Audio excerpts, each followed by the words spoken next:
Hey guys, it's Jill and welcome back to my booktube channel. Happy New Year! I really wanted to start off 2025 with a fun bookish vlog. The plan for this video is to do some book shopping, some hauls. I'm going to be reading my very first arc, which I'm so excited about. I'll also talk about some of my anticipated book releases for this upcoming year, and then just any other bookish things that happen in the next week. But today Paul and I are going to be running a bunch of errands, and that includes going to Indigo. He actually has to get a white elephant gift for a party that we're hosting for New Year's Eve. I think he was interested in getting a board game maybe, and I saw in an email recently that they have 20% off of board games right now, so I feel like now would be the time to go and grab that for this exchange that we're doing. But while we're there, I'm going to pick up some new books for the new year because I have a gift card for Indigo, so I'm going to pick maybe 2 or 3 books, and I have a few books on my list that I'm hoping to find today, so we'll head out and see what their stock is like.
We are back from running our errands, but we actually have to go again tomorrow to go to Costco and Dollarama because we went to 4 or 5 different stores today and we're already tired, but we do still have a few more things to get for our party, so we have been very busy today. This is the stuff that we got from Indigo though, and I'll start with the part of my gift that I'm giving for the white elephant, and part of it is this cookie and cream popcorn crunch. It is caramel corn, and then also it looks like Oreo pieces plus some white chocolate drizzle I think in here, and this is only part of my gift. The other part is this book actually, and I got this book at an indie bookstore near where my parents live, and it is called Noodles, Rice, and Everything Spice. It is a comic cookbook, which I thought was really cute, and it is a bunch of Thai recipes. But when I saw this, I really just fell in love with the cute little illustrations. I'll show you a page here.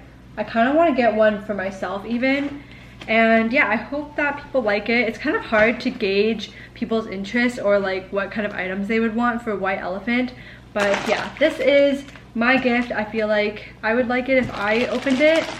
But the next thing that we got, and this is actually Paul's gift for the white elephant, and he got The Quacks of Quendelenburg. This is a board game. I never heard of it, but he was just looking at the different board games while at the same time researching them online to see which ones had the best ratings.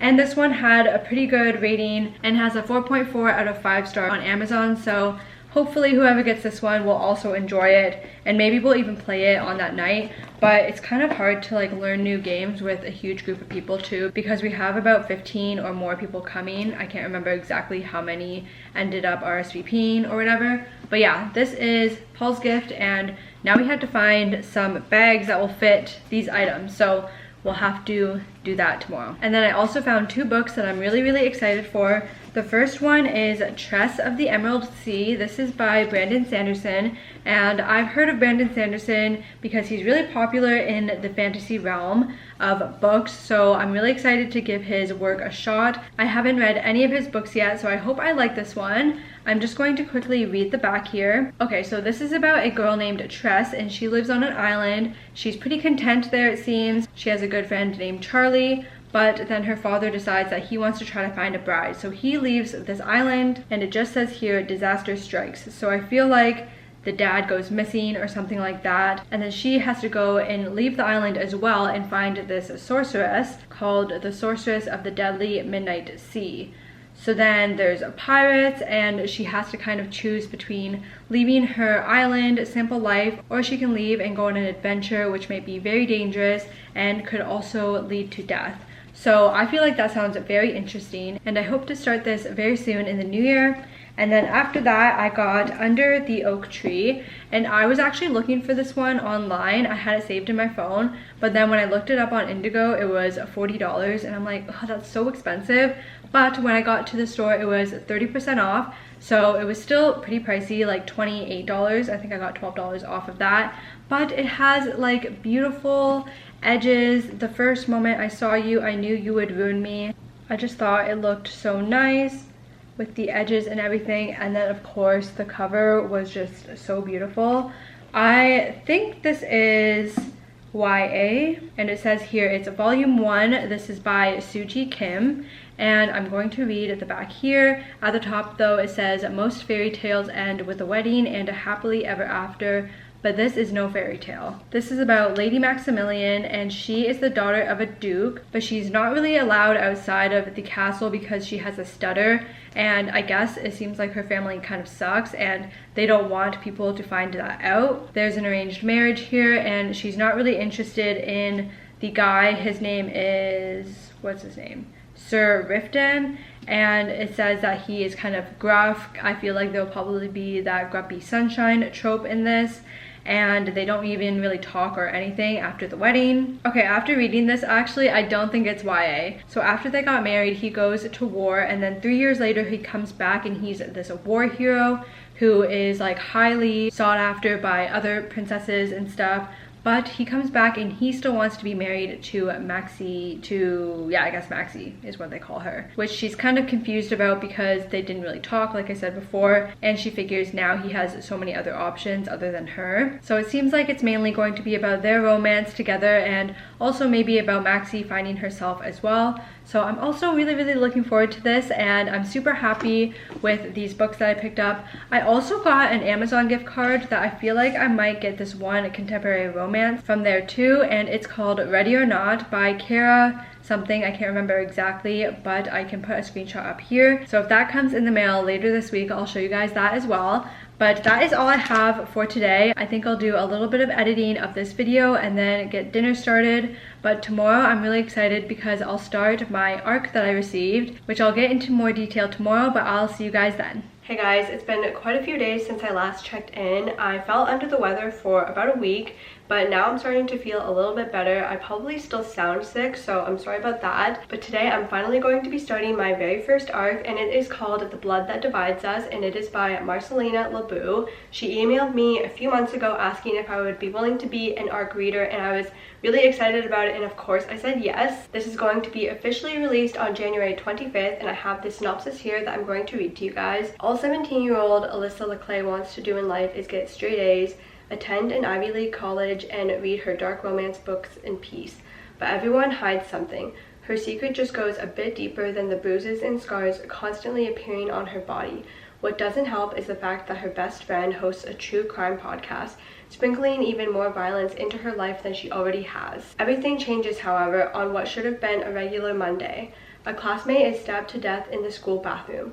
Alyssa's best friend is considered the #1 suspect on everyone's radar because of one controversial episode she recorded. In an attempt to take the blame off her friend, Alyssa is forced to work with her academic rival, Matteo Romano, to solve the case, who seems to know a lot more about the murder than he's saying. But will the infamous killer claim them first? If you're looking for a fast-paced high school murder mystery similar to A Good Girl's Guide to Murder and One of Us is Lying, with a hint of trauma-filled enemies to lovers couple like Binding 13, then this is the perfect book for you. And when Marcelina emailed me, she also mentioned this, that while this is a YA book, there are a few trigger warnings I'd like to mention, such as descriptions of blood, gore, flashbacks of physical abuse, and attempted on-page rape. I was just ecstatic when I got that email, and thank you so much to Marcelina for giving me this opportunity to read my very first arc. But I'm going to get this book started now, and I'll update you guys with my thoughts and feelings as I go.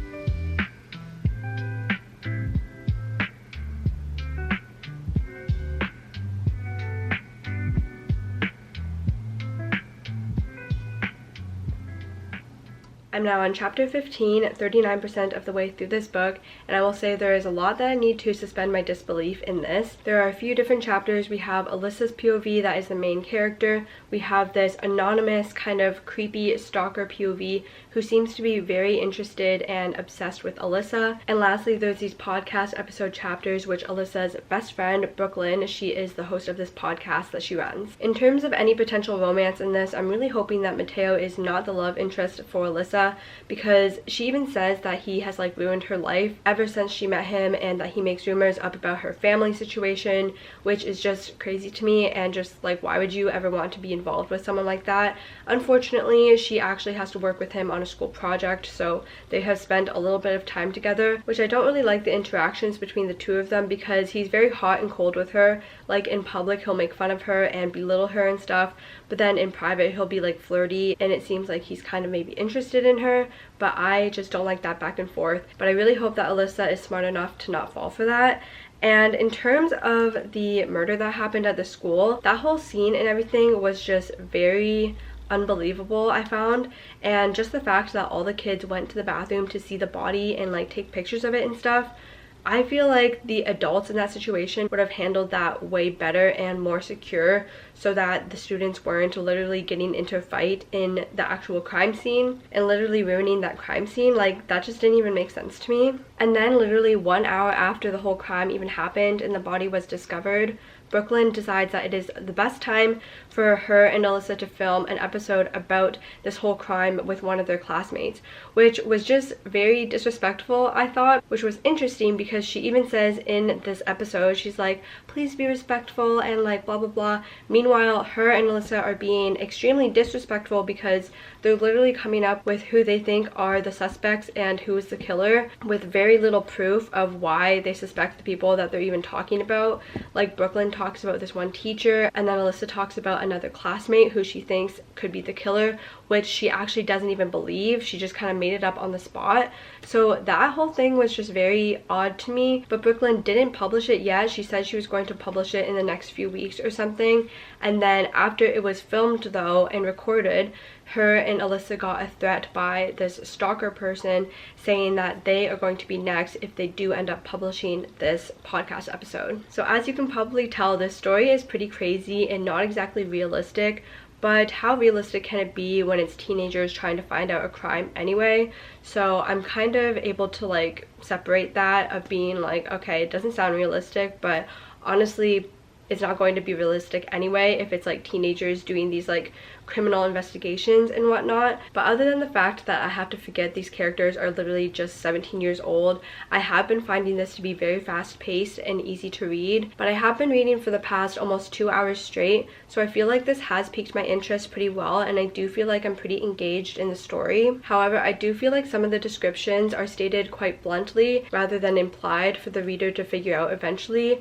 For example, Alyssa has stated from her POV multiple times how her and Mateo are academic rivals, but I feel like those type of dynamics are more impactful when the readers can tell based off of the actions, in this case how the two characters are academic rivals rather than just blatantly saying it. But yeah, other than that, I am enjoying it, and I feel like I could definitely finish this today even, but I do have a few other things that I need to get done today, so I might take a little bit of a break, but I'll probably get back to reading this later in the day, which I can update either later today or even tomorrow. And hopefully if I talk tomorrow, my voice will be back to normal, because it's probably hopefully not too annoying, but like I can even hear myself that I probably sound super nasally, so I'm really sorry about that. But yeah, I will talk to you guys very soon. Okay guys, I just finished The Blood That Divides Us, and this one I'm going to give a 2.5 stars, I think.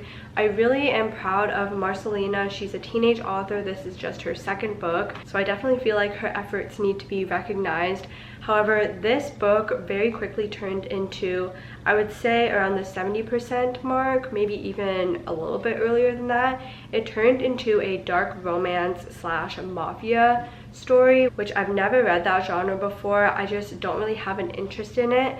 So I feel like this particular book just wasn't the genre for me. There were also just many events that didn't really add up to me or make sense. For example, the police officer who was letting Alyssa as well as other classmates into the morgue, as well in general just the ages of all of the characters, coupled with the fact that they were all in the mafia and they were all murderers pretty much in the end. However, I did feel like there were some good twists in this at some of the end of the chapters, which really made me want to figure out what was going to happen next. And it was interesting because literally no characters were able to be trusted at all, which is pretty typical with your thriller slash murder mysteries. But I did feel like this was done decently well in this story. I really do see the potential in Marcelina as an author, and I hope that she continues with writing, because I feel like with some more practice she could be really great. But I feel like this one in particular, the plot ended up being very convoluted for me, and at the same time it was an easy book to read and get into, but the end, how everything connected, was very intricate and a little bit too confusing, I felt like. I really wish Marcelina the best in her writing career, and I'm looking forward to see what she comes up with in her next book. As for what I'll do next in this video, I think I'm going to start Out on a Limb by Hannah Bonham Young next, and I got this from Amazon. I think I mentioned that I was ordering it. Oh wait, I think I actually mentioned I was going to order a different book. So that book I was going to order, it was like $5 off. That's why I wanted to order it. But then when I went to order it, it wasn't on sale anymore. So then I ended up getting Out on a Limb because it was the price of what the sale book was. So that is what I'm going to start next, because I know that this author is coming out with the second part of this kind of interconnected standalone series. It is called Out of the Woods. I'm pretty sure it comes out early February. So I wanted to read this first book of that series and see whether or not I wanted to pick up that second book when it finally releases.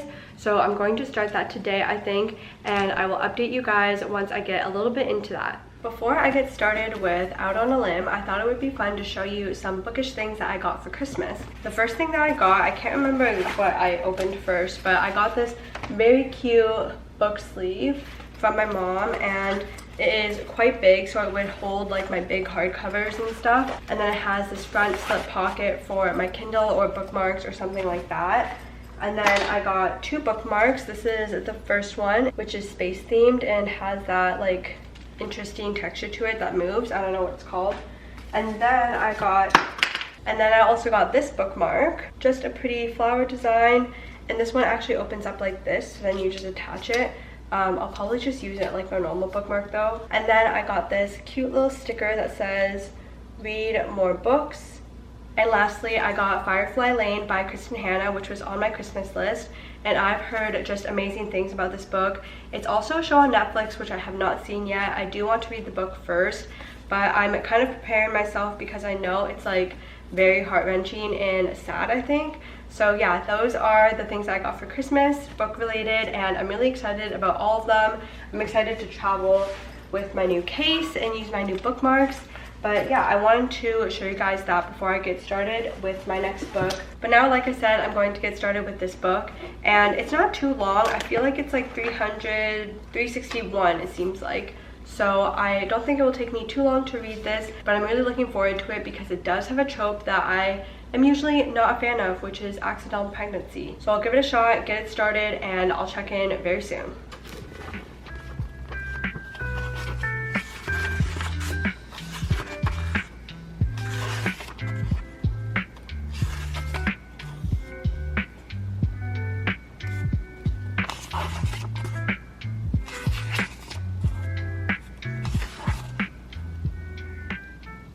I think I'm halfway through this book now. I'm on chapter 17, page 158, and this is about our FMC. Her name is Wynn. She is 28 years old, and she goes to this Halloween party hosted by her best friend, and this is when she meets the MMC, and his name is Beau. So they end up hitting it off and hooking up, and then later she quickly finds out that she ends up being pregnant with Beau. Right off the bat, we get into this predicament of what she's going to do and how she's going to navigate this situation, because she doesn't really know Beau that well, and of course she's afraid to tell him. She does have some good support though from her best friend Sarah and her husband, and they kind of support her a little bit financially as well, so that is really helpful for her. She ultimately decides that she does want to keep the baby and that she wants Beau to be part of the baby's life, but not like fully the main parent or anything like that. Like, she is intending to be the main parent and Beau kind of the side parent type deal, which her and Beau have started to talk a little bit about the specifics of how they're going to navigate parenting. But at the point I'm at currently, they've agreed to be friends while co-parenting this future kid. But the lines have started to blur a little bit because now she's moved in with him, since her apartment and her living situation was not good at all. Like, there was no elevator, she lived on the 6th floor, and being pregnant, Beau didn't want her to have to deal with like the stairs and everything, and he is definitely very considerate.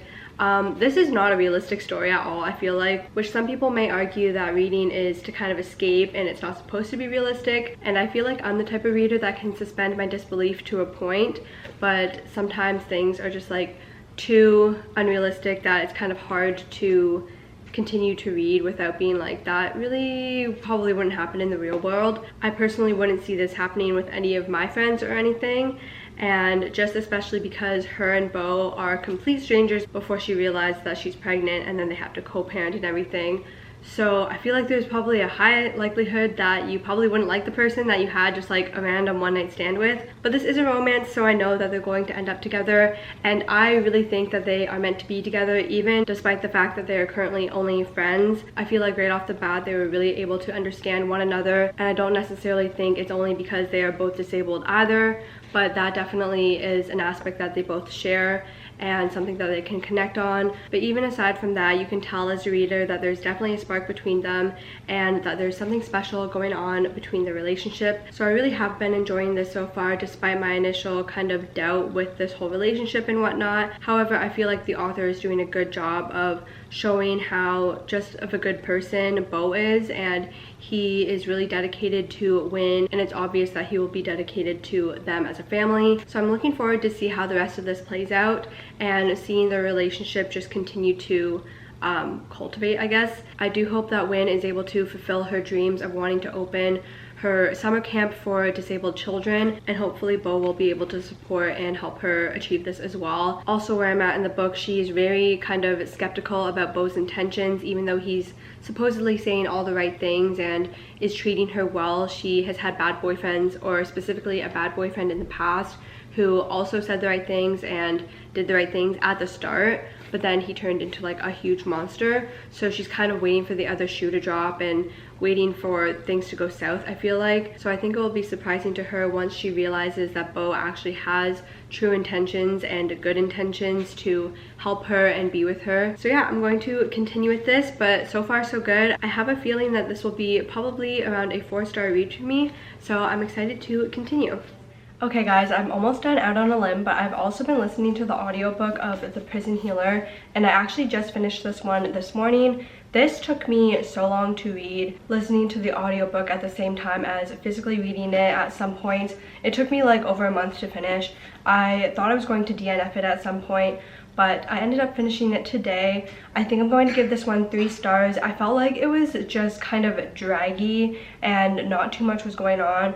It took a long time to even get to the trials that the main female character Kiva was going to be participating in. I didn't really think that the actual trial scenes were that interesting to read about either or listen to also, but on the plus side, I did feel like the plot had some promise to it, and the world building overall was a little bit interesting to read about, and also meeting all of the characters, trying to see which ones Kiva could trust and which ones were bad. I was able to guess one of the twists at the end. However, there were several other reveals that I was not able to guess and that were pretty good, I guess. Overall, I'm going to, I think I already said that I'm giving this 3 stars, but I'm not sure if I'm going to continue with this series. I think it's a trilogy. I'm pretty sure I've seen 2 other books of this, and I, at this moment, don't really feel too inclined to read those, but maybe sometime in the future I'll pick those up eventually. And then I think I have a few more hours on Spotify to listen to an audiobook still, so I started Two Can Play by Ali Hazelwood. This, I believe, is a novella, and it's only 4 hours and 21 minutes. I hope that it's enough time for me to actually finish it. I'm pretty sure I only ended up using about 6 hours to finish this off on the audiobook, so hopefully that means I still have enough time to get this one done. But I'm literally only on chapter 1, so I don't really have anything to say about it. But I think I'm going to finish Out on a Limb now. But once I'm finished that book, I'll do my final wrap up of that, and then I'll also talk about some of my anticipated 2025 book releases. I just finished Out on a Limb, and this one was a very solid romance. I'm going to give it 3.5 stars. There's very good yearning in this, and even though this is only by the FMC Win, her perspective, you can tell that it's pretty mutual, how they're both like very afraid to talk to each other about their feelings and how they truly feel about each other, and that they're both really into each other and love each other, which I thought was done well. I also thought that there was good disability representation. However, as someone who is not disabled, I feel like I can't talk too much about that. And I do know from the author's note, this is kind of loosely based off of her experience as well. So it's really interesting to get that perspective of when going through pregnancy and getting that insight of some of her worries and thoughts and feelings about the whole situation. Even though I truly believe that this couple is meant to be together, I just don't really love the whole one-night stand trope and just the kind of insta-lovey part of that whole thing. There's also not too much really going on in this other than knowing that she's pregnant and about to have the baby, and then them kind of figuring out their relationship together from friends to lovers. But I feel like there wasn't really anything shocking or surprising, which is fine. It's kind of supposed to be a lighthearted read, but as the reader, I felt like the ending was kind of expected from the start, so we kind of lost that element of surprise a little bit there. I am really glad though that I picked this up, and I'll definitely be reading the next release by Hannah Bonham Young, and that actually goes into my next part of the video, talking about some new releases for the year. So I'm just going to bring up my note on it. I won't go into too much detail about the books. I think I'll probably just mention maybe like 5 that I'm really anticipating. So I am now anticipating Out of the Woods, and that's actually coming out January 28th. I think earlier in this video I said it was coming out early February, but apparently I was wrong and I had a different date down even in my notes. And I do know this is about a summer camp, so I'm wondering if this is the summer camp that Wynn created and the characters are going to be attending that camp. I feel like they are kind of interconnected, so I'm assuming that's what's going to be happening there. Early February, we have Deep End by Ali Hazelwood. I love Ali Hazelwood. She's definitely an auto-buy author for me, and I know this is about 2 swimmers, I believe, who kind of have like a friends with benefits situation, which I don't love that trope, but I have confidence in Ali, and I feel like she'll be able to pull it off in a way that I will enjoy. And then, of course, in March on the 18th, we have Sunrise on the Reaping by Suzanne Collins coming out. This is the 50th Hunger Games, I'm pretty sure this is based off of, so I'm super excited about that, and I'll probably do a reading vlog of that one. And April 1st, we have Say You'll Remember Me by Abby Jimenez. I am really looking forward to this one. I love Abby Jimenez as well, and she's probably also an auto-buy author for me. I feel like her romances are just top-notch, so I'm really excited about that one, and I don't really know what that's about, honestly. I've heard some people kind of talk about it a little bit, but I don't really know what the premise is about that one. And 2 more books I wanted to mention here. On June 17th, we have Sounds Like Love by Ashley Poston, and I loved The 7-Year Slip. Her new release after that I wasn't the biggest fan of. I think I gave it a 3 or 3.5 stars, but the plot of this one seems pretty interesting, so I'm really excited about that. And then August 28th, we have Catabasis by R.F. Kuang, and I have not read any books by R.F. Kuang before, but she's probably really well known for Yellowface. There's also Babel that's pretty well known by her as well, and probably a ton of other books too. But this is going to be a romance, I've heard, so I'm really excited about that one, but that's going to be later in the year, so maybe I'll get to some of her other books before then and really just fall in love with her as an author. And that is kind of it for my list. There's a few others too. I actually have a pretty long list of 2025 book releases, but I feel like those are like my top anticipated ones. But that's going to be the end of my very first bookish vlog for 2025. Thank you guys so much for watching. If you've read any of the books that I talk about in this video, please let me know your thoughts on them in a comment down below. Don't forget to like this video and subscribe to my channel for more book content, and I'll see you guys in my next one. Bye!